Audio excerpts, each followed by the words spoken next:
Hey everyone, so you've probably been hearing a ton about NATO in the news lately, right?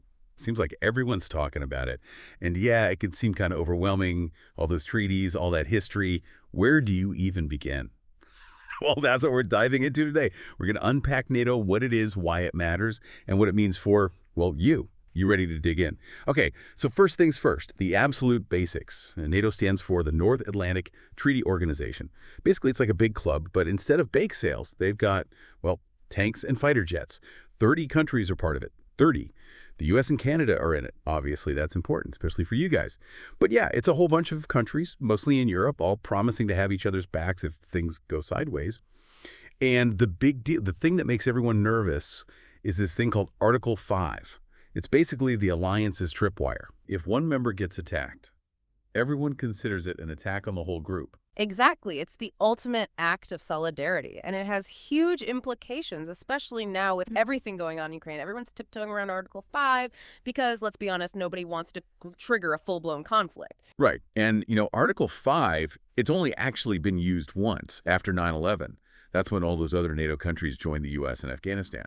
But and this is the thing, even when it's not officially invoked, Article 5 kind of hangs over everything, like this unspoken rule. It shapes how countries act, what kind of military decisions they make. It's a big deal. Okay, so Article 5, it's a big deal, but to really get why, we got to rewind a bit, back to like right after World War II.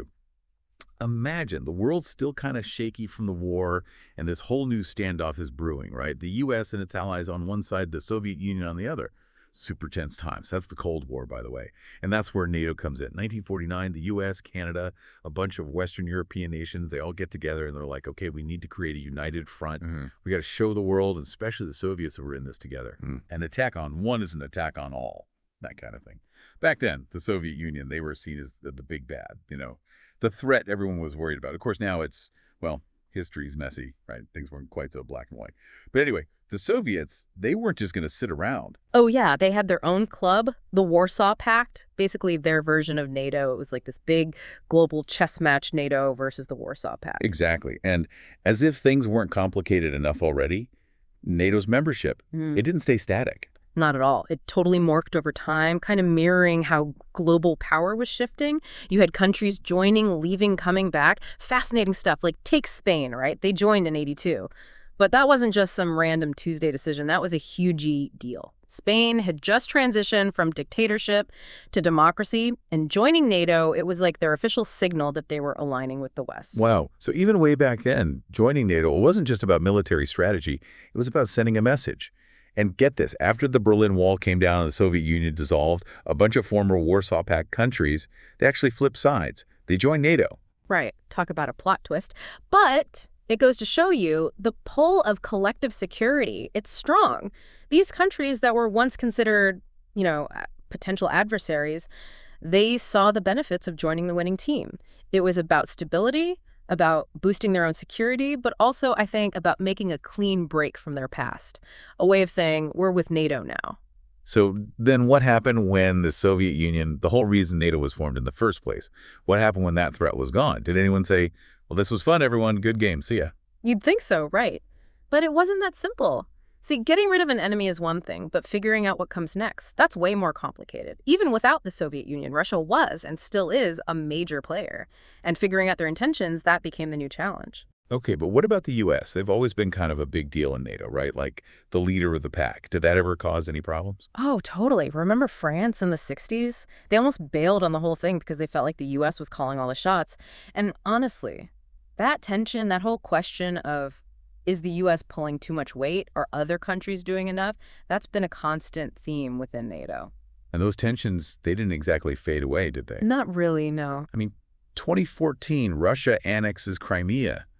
That must have been a huge wake-up call for NATO. Like, hold on, are we back in the Cold War or something? Oh, absolutely. It was a major turning point. Suddenly, everyone had to confront the fact that military power, territorial disputes, all that Cold War stuff, it was still very much on the table. So how did NATO respond? Did they pull out the old Cold War playbook?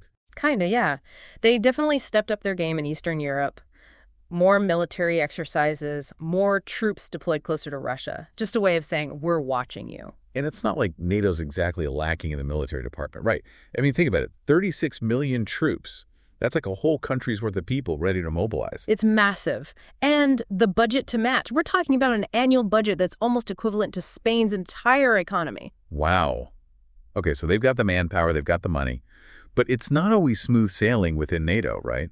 There's that whole 2% GDP spending target that not everyone's exactly thrilled about. Right, exactly. That's been a source of tension for sure.